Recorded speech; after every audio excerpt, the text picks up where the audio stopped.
The western part of the United States is clouded by luxury, famous locations, and its diverse terrains. However, this is where the most gruesome crimes are committed, and you'll see exactly what I mean with these tragic cold cases. This is Katsina Roybal. She was an intelligent woman with a bright future, and she was a light to everyone she knew, so her death really rocked her family. Around 10 p.m. on the night of July 12, 2010, Katsina and an unnamed man were on the front porch of her Denver, Colorado home when two unidentified men approached them. It's not clear if any words were exchanged, but out of nowhere, the two men started firing several shots at Katsina and the man, and once they were done, they quickly fled the scene. When law enforcement and medics arrived, Katsina was declared dead, and the man she was with survived with a gunshot wound to the leg. Unfortunately, her case has been unsolved for 14 years, and her family and friends urged the killers to come forward, but at this time, it seems very unlikely that they will. This is Margaret Sweet. She was a lively woman that loved music. She also was an adventurous spirit who had been taken away too soon.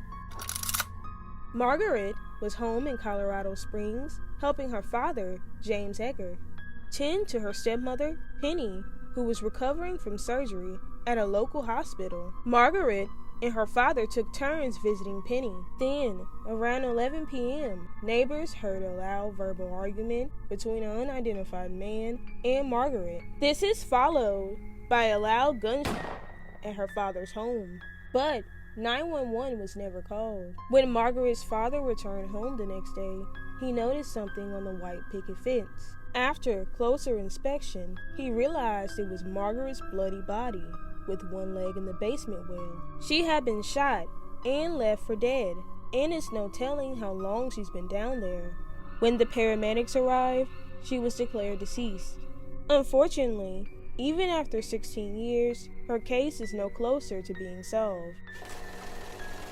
This is Valaine Briggs. She was an 18-year-old college student who was originally from Dillon, Montana. She had mysteriously disappeared, and 2 days later, she was found dead.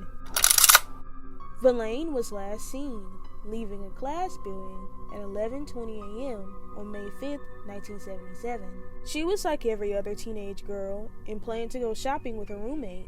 However, Valaine never made it to their shared apartment. The roommate contacted the boyfriend of Valaine and questioned if he knew about her whereabouts. Sadly, he didn't know, but he went looking and found her car in the parking lot.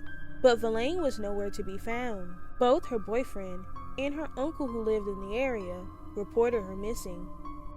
As soon as it was reported, authorities set up a 4-block search area within the location of her school and apartment. Just 2 days later, at 4:45 p.m., hikers stumbled upon her nude body. Her cause of death was strangulation by a cord. She was also bound. Also, part of her body was covered by a green trash bag, and there were signs that she was sexually assaulted. Unfortunately, there's no leads in the case, and her murder remains unsolved. This is Fontella Galloway. She taught in Utah for 8 years as a first and second grade teacher. She was last seen gardening by a neighbor before her body is found several days later. Fontella was last seen gardening in her yard on the afternoon of June 14, 1969, by neighbors at her home in Roosevelt, Utah. Her neighbor, Ruby, noted that the next day that all the lights were turned off in Fontella's home. Also, when Ruby called June 17th, the phone rang once before someone hung it up. A couple days later, the 14-year-old boy who mowed Fontella's lawn routinely peered into her window. That's when he saw Fontella's body slumped over in her bed. He immediately ran to the neighbors and told them to call the authorities. When the police found Fontella's body, she was partially nude, with her hands tied behind her waist and the headboard of the bed. Fontella's autopsy revealed that she'd been tortured, sexually assaulted, and that she died of suffocation from the weight of her upper body. Also, she had defensive marks, which was her broken nail, She was also concluded to be dead 24 hours before she was found. Unfortunately, even after 53 years, her case still remains unsolved. This is Susan Wickersham. She was a 17-year-old girl living in Bend, Oregon, and just finished her junior year in high school. Then, on one tragic day, she was abducted and murdered. On this night, at 11:30 p.m., Susan dropped the family car off at the restaurant her mother was working at. Afterwards, she walked across the street and waited for her friends to pick her up.